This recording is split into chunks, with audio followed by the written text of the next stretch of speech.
Bismillah. Assalamualaikum warahmatullahi wabarakatuh. Alhamdulillahi wassalatu wassalamu ala rasulillahi sallallahu alaihi wasallam wa ba'd. Kaum muslimin yang dirahmati Allah subhanahu wa ta'ala, hadis yang diriwayatkan dari Abu Abdullah bin Jabir bin Abdullah, yaitu an Abi Abdullah Jabir bin Abdullah al-Ansari radhiyallahu anhu.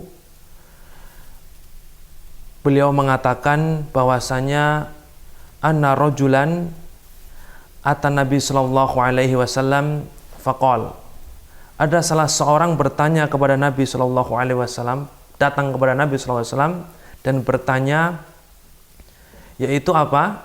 Ara'aita idza sholaitul maktubat wa sumtu ramadan wa halaltu halal wa harramtu al haram adkhulul jannah? Qala na'am. Jadi ada salah seorang datang kepada Rasulullah sallallahu alaihi wasallam dan menanyakan kepada Rasulullah, wahai Rasulullah, bagaimana pendapatmu jika aku melaksanakan sholat wajib, yaitu sholat 5 waktu, dan aku puasa di bulan Ramadan, kemudian aku menghalalkan yang halal dan mengharamkan yang haram, apakah aku akan masuk surga?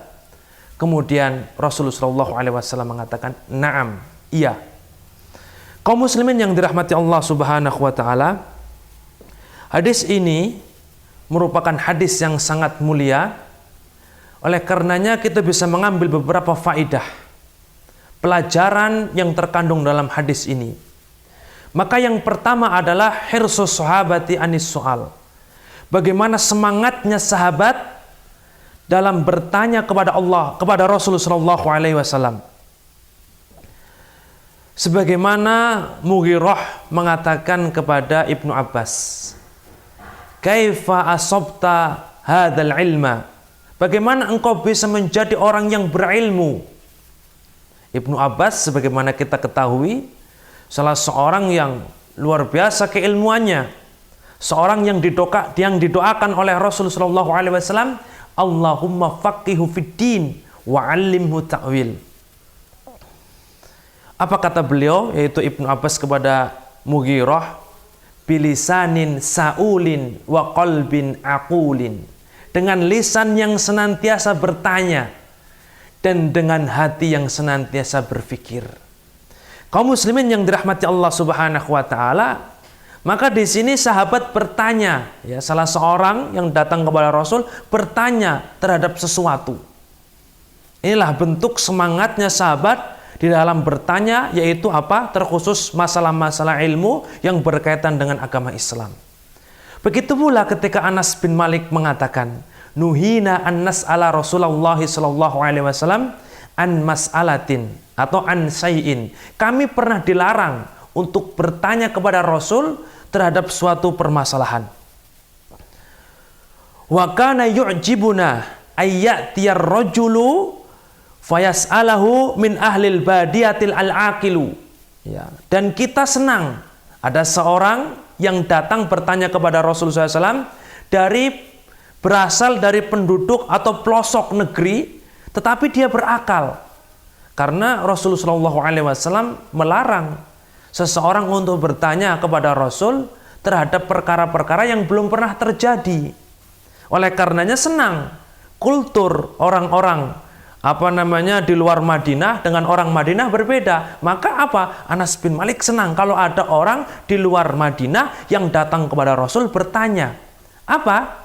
Fayas'alahu, kemudian laki-laki itu bertanya, wa nahnu nasma', kita pun mendengar. Jadi asar ini diriwayatkan oleh Imam Muslim. Maka sahabat senang. Mengapa? Ada yang mewakilinya, kemudian diambil ilmunya. Oleh karenanya kaum muslimin yang dirahmati Allah subhanahu wa ta'ala, jangan sampai kita bosan untuk mempertanyakan perkara-perkara yang kita butuhkan, terkhusus dalam kaitannya dengan agama Islam. Ini faidah yang pertama. Kemudian faidah yang selanjutnya yaitu bagaimana sahabat mereka sangat menginginkan surga. Ketika kita kembali kepada hadis tadi, ketika sahabat tadi mengatakan ataupun menceritakan sholat 5 waktu, puasa, menghalalkan yang halal, mengharamkan yang haram, apakah saya akan masuk surga? Ini menunjukkan bahwasanya mereka rakus atau mereka sangat semangat untuk masuk surga. Yang diminta tidak ada yang lain. Bahkan dalam riwayat yang lain, Rasulullah SAW pernah menawarkan kepada salah seorang sahabat, Is'al ma turid, tanya atau mintalah kepadaku apa yang kamu mau. Maka apa yang diminta oleh sahabat tersebut? Aku meminta kepadamu untuk bisa bersamamu di surga. Kaum muslimin yang dirahmati Allah, sahabat tadi tidak meminta agar mendapatkan dunia, agar mendapatkan ini, agar mendapatkan kenikmatan itu, tidak. Tetapi apa? Al-ghayah al-ula.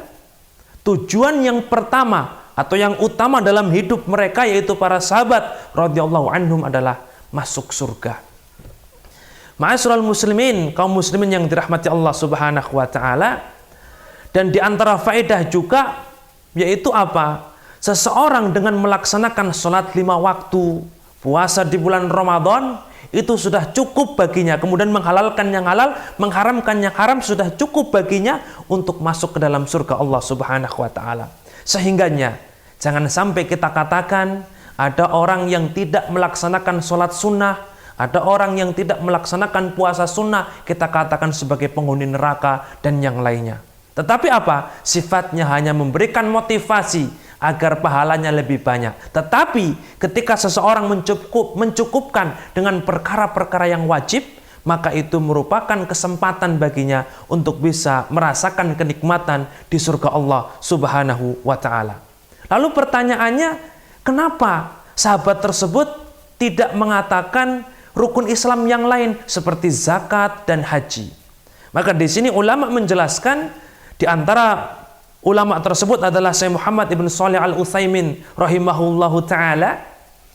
Bisa jadi sahabat tersebut adalah orang yang mungkin tidak wajib untuk menunaikan zakat, karena maaf, bukan orang yang kaya. Dan perkara haji itu pun demikian. Mungkin sahabat tersebut belum mampu untuk pergi haji ataupun sudah melaksanakan haji.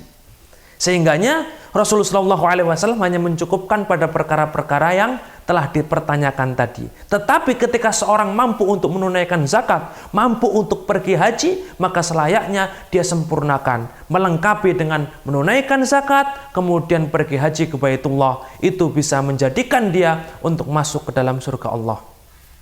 Dan yang selanjutnya, aku menghalalkan yang halal, mengharamkan yang haram. Kaum muslimin yang dirahmati Allah Subhanahu wa taala. Maka untuk menghalalkan yang halal, mengharamkan yang haram, bagaimana kita bisa mengetahuinya? Tentunya kita belajar, mempelajari pendapat ataupun ilmu-ilmu yang disampaikan oleh para ulama, apa yang dihalalkan di dalam agama Islam, apa yang diharamkan di dalam agama Islam, sehingga dengan kita mengetahuinya, maka kita kemudian akan, ketika itu halal kita lakukan, ketika itu haram kemudian kita jauhi. Oleh karenanya, kaum muslimin yang dirahmati Allah Subhanahu wa taala, dalam perkara-perkara yang sifatnya itu mutlak ataupun sifatnya baku seperti riba atau seperti kezaliman, kaum muslimin yang di dalamnya terdapat keimanan kepada Allah Subhanahu wa taala dan hari akhir pasti menerima yang namanya riba, zalim dan perkara-perkara yang diharamkan, mengatakan itu haram.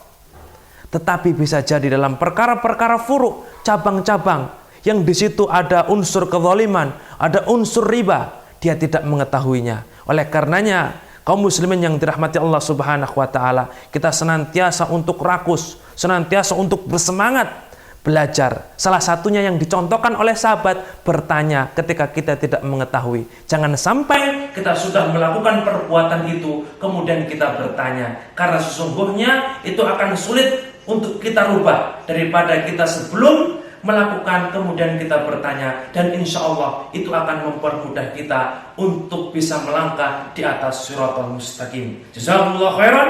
Wassalamualaikum warahmatullahi wabarakatuh.